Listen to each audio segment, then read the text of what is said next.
The billionaire froze in the middle of the marble hallway when she saw the man everyone in her company called just the janitor, kneeling beside her daughter, gently wiping tears from the little girl's face with the corner of his clean uniform sleeve. Her daughter, who had barely spoken to anyone since losing her mother, was clinging to him as if he were the safest person in the world. But what shocked the billionaire most was not the tenderness in his eyes. It was the tiny tattoo on his wrist, the one she recognized from a military memorial she had attended years earlier. She had no idea that the quiet single father she had overlooked every morning had once been one of the Navy's most highly trained SEAL operators, a man who had survived missions that never appeared in newspapers and carried wounds far deeper than anything visible on his skin. Before we begin this emotional journey, if you believe kindness can change a life, forgiveness can heal a broken heart, and second chances are worth fighting for, please like this video, share it with someone who needs hope today, and subscribe to our channel so you can become part of our family and never miss another powerful story. Vivian Ashford had built an empire from nothing but determination and a stubborn refusal to let anyone see her weakness. At 38, she was the founder and chief executive of Ashford Meridian, a global technology and investment company whose glass headquarters dominated the center of the city. Business magazines called her brilliant, fearless, and ruthless. Investors admired her discipline. Competitors feared her. Employees whispered that she could remember the details of $1 million contract but could not remember the last time she had smiled. What almost nobody knew was that Vivian's entire world had changed 2 years earlier when her husband died suddenly from a heart condition, leaving her to raise their 8-year-old daughter, Elodie, alone. The tragedy had not simply taken a husband from Vivian, it had taken the little girl's confidence, laughter, and trust in the world. Elodie had once been bright and curious, the kind of child who asked endless questions and filled every room with stories. After her father's death, she became quiet. She stopped drawing. She stopped playing with other children. She rarely looked people in the eyes. Vivian hired tutors, therapists, private caregivers, and specialists from across the country, but none of them could reach her daughter. The more Vivian worried, the harder she worked, and the harder she worked, the less she noticed how lonely Elodie had become. Across town, Callum Reed lived in a small rented apartment with his 7-year-old son, Everett. Callum had learned to live without expecting life to be gentle. Years earlier, he had served in the Navy and eventually became a SEAL, spending years in places where silence could mean survival and where trust was not a feeling but a necessity. He had returned home carrying memories he rarely discussed. A serious injury had ended his military career earlier than expected, and while he was proud of what he had done, he had no desire to be treated like a hero. He simply wanted a quiet life for Everett. Everett's mother had left shortly after his birth, and Callum had raised his son alone, working whatever jobs he could find while attending night classes and trying to rebuild a future that did not involve combat. When a position as a facilities cleaner opened at Ashford Meridian, Callum accepted it without hesitation. The salary was modest, but the hours were predictable, and more importantly, it allowed him to pick Everett up from school every afternoon. He wore his plain gray uniform with dignity, never complaining when executives walked past him without noticing. To most people, he was invisible. Callum preferred it that way. Then came the morning that changed everything. Elodie had been brought to the company because Vivian had an important board meeting and her usual caregiver had called in sick. Vivian promised her daughter that she would only be busy for an hour, but an hour became 2. Elodie wandered through the quiet executive floor carrying a small sketchbook. She eventually found herself near a service corridor where Callum was cleaning a polished glass wall. He noticed her immediately because she looked lost. Instead of ignoring her, he quietly stepped aside and gave her space.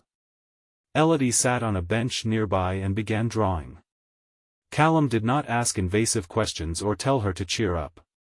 He simply continued working. After several minutes, he noticed the picture she was drawing was a little sailboat surrounded by dark waves. He remembered the feeling of drawing things that made the world seem easier to understand, so he sat several feet away and began folding a paper boat from a discarded sheet of clean paper. Elodie watched him. For the first time in months, she smiled. That tiny smile became the beginning of something nobody expected. Over the next several weeks, Elodie started finding reasons to visit the service corridor whenever she came to the office. Callum taught her how to fold paper boats, repair broken pencils, and make tiny animals from napkins. He never treated her like a fragile child. He treated her like someone capable of learning. More importantly, he never asked her to forget her father. When she finally showed him a photograph of her dad, Callum simply looked at it respectfully and told her through gentle reassurance that loving someone who was gone did not mean she had to stop being happy. Those words reached a place inside Elodie that years of expensive therapy had failed to touch. Vivian eventually noticed the change. She could not understand why her daughter suddenly wanted to go to work with her. One afternoon, she followed Elodie quietly and saw her sitting with Callum in the employee lounge, laughing over a crooked paper boat. Vivian's first reaction was anger. She had spent fortunes protecting her daughter and could not understand why a stranger employed to clean the building had become so important to her. She approached them with a cold expression, but Callum immediately stood and stepped back respectfully. He did not defend himself, demand praise, or act offended. He simply explained that Elodie had seemed lonely and that he had only kept her company. Vivian thanked him stiffly and told him not to become too familiar with her daughter. Callum nodded and returned to work. For the next few days, Vivian tried to distance Elodie from him, but the little girl became withdrawn again. She stopped drawing. She stopped smiling. One morning, Vivian found the paper boat Callum had made sitting carefully beside Elodie's breakfast plate. That small object forced her to confront something painful. Her daughter did not need another expensive solution. She needed someone who saw her. Vivian began watching Callum from a distance, and what she saw unsettled her. He quietly helped elderly employees carry boxes. He fixed a broken wheelchair ramp before anyone reported it. He bought lunch for a struggling coworker without telling anyone. He always called his son during his break and asked about his homework. He never sought recognition. He simply noticed people who needed help. Then, on an ordinary afternoon, everything changed. A disgruntled former contractor entered the building using an old access badge. He had been fired after attempting to steal confidential company information and blamed Vivian for destroying his career. Security had not yet realized the badge was being used. The man moved toward the executive floor while employees continued their routines, unaware of the danger. Callum saw him from the end of the corridor. Something about the man's movement immediately triggered instincts Callum had spent years training into his body. He noticed the concealed hand, the unnatural pace, the way the man scanned exits instead of looking at people. Callum did not panic. He moved quietly toward Elodie, who was waiting outside Vivian's office. What happened next took only seconds. Callum positioned himself between Elodie and the threat, moved her behind a reinforced office doorway, and used the building's layout to guide the intruder away from crowded areas. His movements were controlled, precise, and far beyond anything expected from a janitor.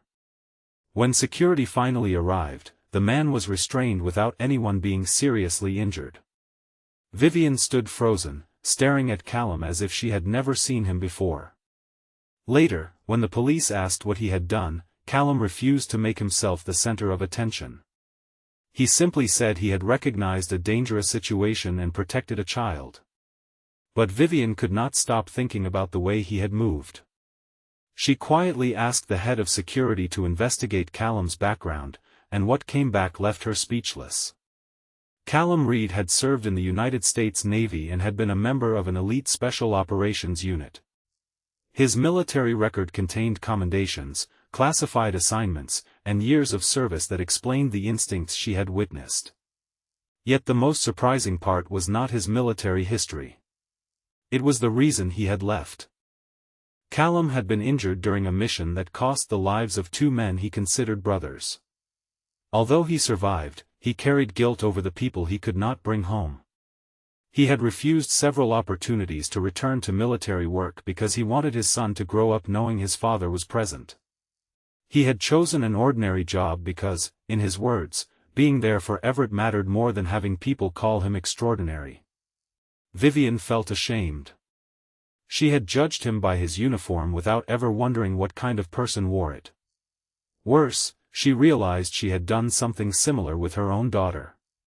She had measured Elodie's healing by professional reports and expensive treatments while ignoring the simple things her child had been asking for all along: attention, patience, and someone willing to sit beside her without demanding anything in return. That afternoon, Vivian found Callum outside the employee entrance. She did not approach him as a billionaire or a CEO. She approached him as a mother who had finally understood her mistake. She apologized for treating him as if his job determined his worth. Callum accepted the apology, but he also told her that people often became invisible when everyone looked only at titles. Vivian understood exactly what he meant. Their relationship changed slowly. There was no sudden romance, no miraculous transformation. Vivian began spending more time with Elodie. She cancelled unnecessary meetings. She ate lunch with her daughter. She listened when Elodie talked about her father. She even learned how to fold paper boats, although hers were so crooked that Elodie laughed for the first time in months. Callum remained humble, but he gradually allowed Vivian to know more about him. She learned about Everett, about the difficult years after his military service, about the friends he had lost, and about the fear that sometimes returned whenever he heard certain sounds or saw certain situations. For the first time, Vivian realized that strength did not mean having no scars. Sometimes strength meant carrying those scars without allowing them to make you cruel. Months passed, and Elodie began to heal. She started drawing again, this time filling pages with boats, families, and bright skies. Everett and Elodie became friends, and Callum discovered that he no longer dreaded coming home to an empty apartment filled with memories. Vivian also changed. She became kinder to employees, started a foundation for military families, and created a scholarship program in honor of the people Callum had lost. But she insisted that Callum help design it, not because of his military history, but because she had learned to value his heart. The greatest change came on the anniversary of Elodie's father's death. Instead of hiding from the painful day, Vivian took Elodie to a quiet park during the afternoon. Callum and Everett joined them. Elodie carried a small paper boat she had made herself. She placed it gently on the water and watched it float away. She did not cry because she was broken. She cried because she finally understood that remembering someone did not require living forever inside the moment they were lost. Vivian looked at Callum and realized that the man she had once barely noticed had helped save more than her daughter that day. He had reminded her that wealth could buy protection, education, comfort, and opportunity, but it could never buy genuine kindness.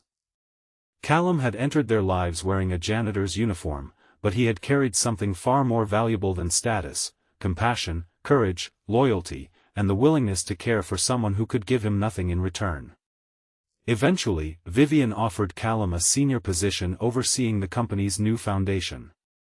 He almost refused because he did not want anyone thinking his past had earned him special treatment. Vivian told him the position was not a reward for being a Navy SEAL. It was an opportunity because he had proven that leadership was not about commanding people. It was about protecting them, listening to them, and making sure the vulnerable were never forgotten. Callum accepted, but he kept one thing unchanged: whenever he walked through the company, he still greeted the cleaning staff first. Years later, the Ashford Foundation became one of the country's largest organizations supporting military families and children who had lost parents. Elodie grew into a compassionate young woman who carried her father's memory with pride instead of pain. Everett became the brother she had chosen rather than the brother she had been born with. And Vivian, once known for being a billionaire who could control almost everything around her, finally understood that the most important things in life could never be controlled. Love had to be given freely. Trust had to be earned. Forgiveness had to be chosen. And kindness had to be offered even when nobody was watching. If this story touched your heart, please like this video, leave a meaningful comment, share it with someone who needs hope today, and subscribe to our channel so you never miss another emotional journey. Before you go, leave a comment telling us what you believe was the greatest lesson in Callum's story. Was it that a person's job never defines their worth, that kindness can heal wounds money cannot reach, or that sometimes the strongest people are the ones quietly protecting others without asking for recognition? Your words may become the encouragement someone in our community needs today. In the end, Vivian never forgot the image that had changed her life, a man everyone had overlooked kneeling beside a lonely little girl, patiently teaching her how to make a paper boat. She had expected to find a janitor doing his job. Instead, she discovered a father, a protector, a wounded hero, and a man whose greatest strength had nothing to do with the uniform he once wore. And perhaps that was the greatest truth of all: sometimes the people we barely notice are carrying the courage, kindness, and love that could change an entire world if only someone took the time to see them.